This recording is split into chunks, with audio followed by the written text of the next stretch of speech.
Assalamualaikum warahmatullahi wabarakatuh. Halo semuanya, perkenalkan nama saya Rena Nurfauziah. Pada video kali ini saya akan membahas mengenai pemanfaatan sumber daya air untuk lahan pertanian dan kolam ikan di lingkungan Karangsari, Kelurahan Maleber, Kecamatan Ciamis, Kabupaten Ciamis, Jawa Barat. Air adalah sumber daya yang sangat penting untuk makhluk hidup, terutama manusia. Air di bumi ini tidak pernah berkurang, hanya saja manusia terus bertambah sehingga kebutuhan air pun meningkat. Bumi serta manusia di dalamnya didominasi oleh air. Maka betapa ajaibnya senyawa air ini.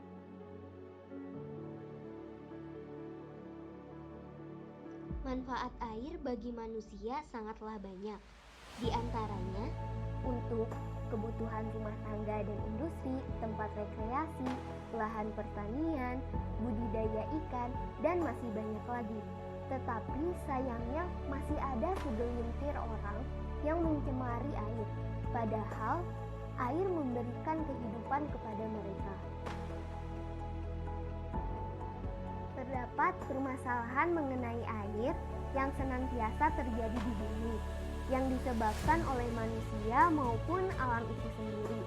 Di antaranya kekeringan, kualitas air yang buruk, banjir, dan lain sebagainya.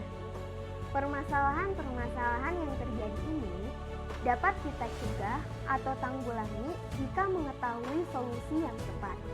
Beberapa solusi yang dapat kita lakukan yaitu melakukan reboisasi, membangun bendungan penampung air atau embung, biopori, dan yang lainnya. Di samping dari itu, sangatlah penting untuk mengetahui kualitas air, karena kualitas air yang diperlukan akan sangat berbeda tergantung kegunaannya. Untuk mengetahui kualitas air, bisa dengan menggunakan parameter fisika seperti kekeruhan, TDS, total dissolved solid, yaitu banyaknya zat padat terlarut, TSS, total suspended solid, yaitu banyaknya zat padat yang tersuspensi atau terendapkan, DHL, daya hantar listrik, warna, rasa, dan bau, serta dengan menggunakan parameter kimia seperti pH, yaitu tingkat keasaman, DO, dissolved oxygen, yaitu banyaknya oksigen yang terlarut, BOD, biochemical oxygen demand, yaitu banyaknya limbah biokimia yang ada pada air, COD, chemical oxygen demand, yaitu banyaknya limbah kimia yang ada pada air, dan kandungan-kandungan lainnya seperti amonia dan fosfat yang mungkin ada pada suatu air.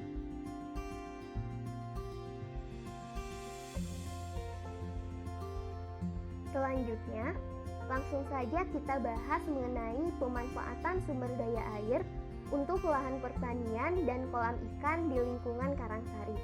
Observasi atau penelitian yang saya lakukan di lingkungan Karangsari ini merupakan kegiatan KKN tahun 2021 di mana dilakukan secara virtual sehingga masing-masing dari anggota kelompok KKN melakukan penelitian atau sosialisasi di daerahnya masing-masing.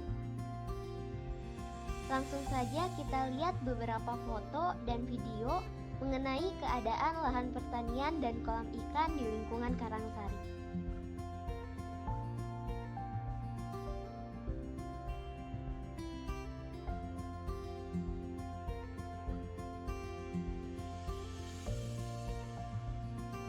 Lahan pertanian dan kolam ikan ini terletak di lingkungan Karangsari, Kelurahan Maleber, Kecamatan Ciamis, Kabupaten Ciamis, Provinsi Jawa Barat.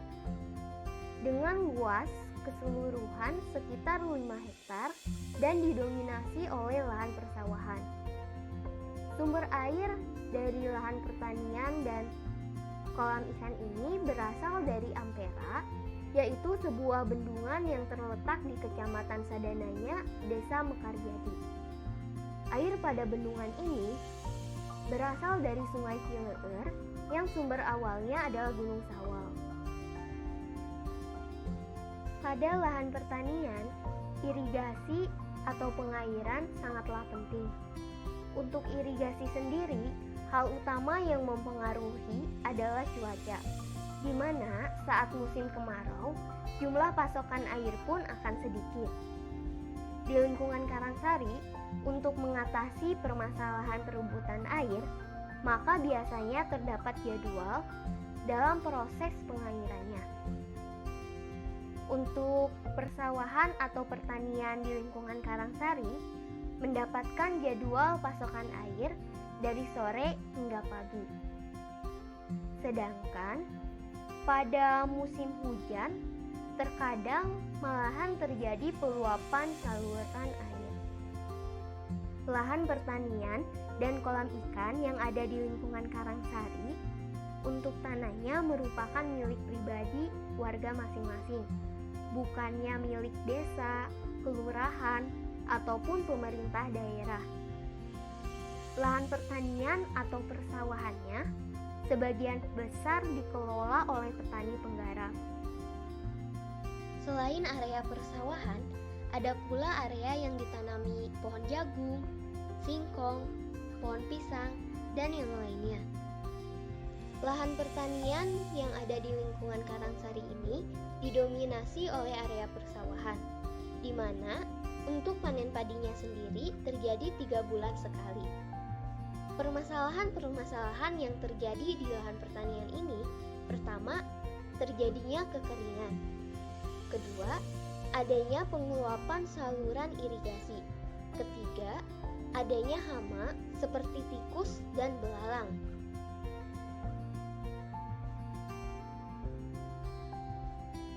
Pada umumnya, kolam ikan yang ada di lingkungan Karangsari ini membudidayakan ikan tawes, mujair, dan gurame. Dengan panen ikannya sendiri tidak menentu, tetapi biasanya sesudah panen padi agar lumpur dari kolam bisa dimanfaatkan untuk menyuburkan tanah di sawah. Permasalahan-permasalahan yang sering ada di kolam ikan, pertama, kolam yang mengering. 2. Adanya penyakit pada ikan. 3. Adanya kebocoran pada kolam ikan. Hal yang dapat kita lakukan untuk mengatasi permasalahan air, salah satunya adalah pembuatan embung. Embung atau cekungan penampungan adalah cekungan yang digunakan untuk mengatur dan menampung suplai aliran air hujan serta meningkatkan kualitas air di badan air yang terkait, sungai, dan danau. Embung digunakan untuk menjaga kualitas air tanah, mencegah banjir, estetika, hingga pengairan dan kekeringan. Embung ini dapat menjadi salah satu solusi untuk mengatasi permasalahan yang terjadi di lahan pertanian dan kolam ikan yang ada di lingkungan Karangsari, seperti kekeringan dan peluapan saluran air. Air yang digunakan untuk lahan pertanian dan kolam ikan sebaiknya diukur terlebih dahulu parameter fisika dan kimianya seperti pH, TDS, DHL, dan kandungan lainnya yang mungkin ada pada air serta sifat fisik lainnya. Lahan pertanian dan kolam ikan memiliki nilai mutu untuk pH yang sama, yaitu antara 6 hingga 9. Untuk mengetahui kualitas air dari segi tingkat keasamannya, saya melakukan pengukuran pH pada air yang berasal dari irigasi sawah, kolam ikan, serta dari sumber air atau dari bendungan Ampera. Alat dan bahan yang diperlukan diantaranya 1. Ada pH meter dengan skala 0,1. 2. Ada air distilasi. 3.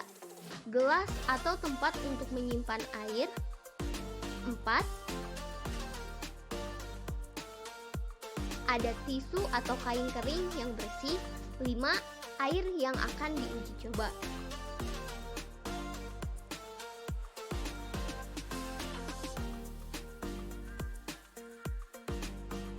Langkah pertama yang dilakukan untuk mengukur pH atau tingkat keasaman pada suatu air pastinya adalah dengan mempersiapkan alat dan bahan.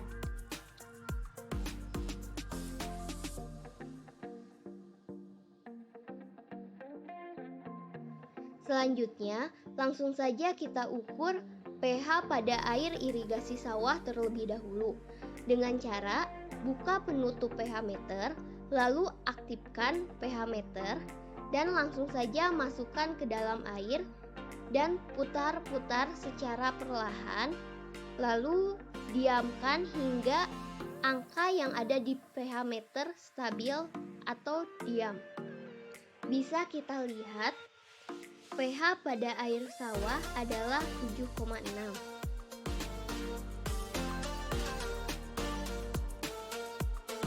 Sebelum kita melakukan pengukuran pada air yang selanjutnya, sebaiknya pH meter dimasukkan terlebih dahulu ke air distilasi sehingga akan netral kembali. Setelah itu, keringkan hingga tidak ada air yang tersisa.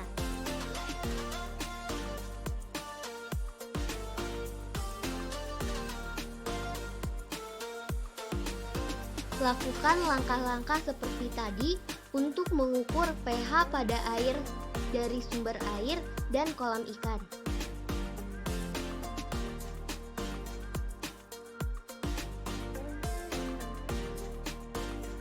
Untuk kolam ikan didapatkan pH sebesar 7,7 dan untuk sumber air didapatkan sebesar 7,8.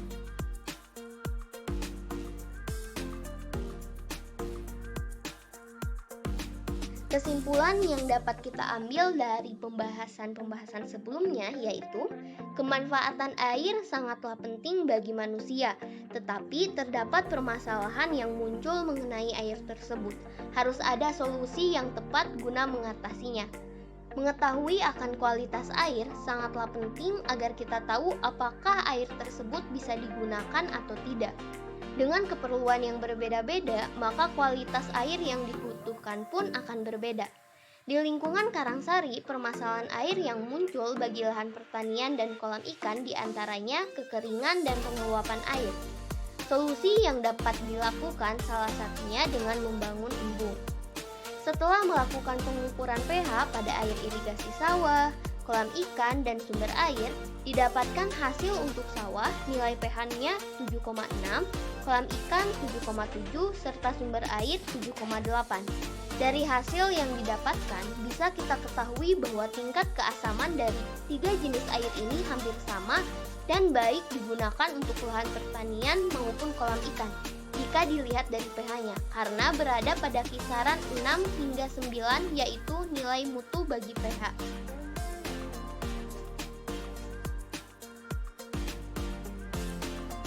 Terima kasih banyak untuk semua yang menonton video ini. Mohon maaf atas kesalahan dan tutur kata yang kurang berkenan. Wassalamualaikum warahmatullahi wabarakatuh.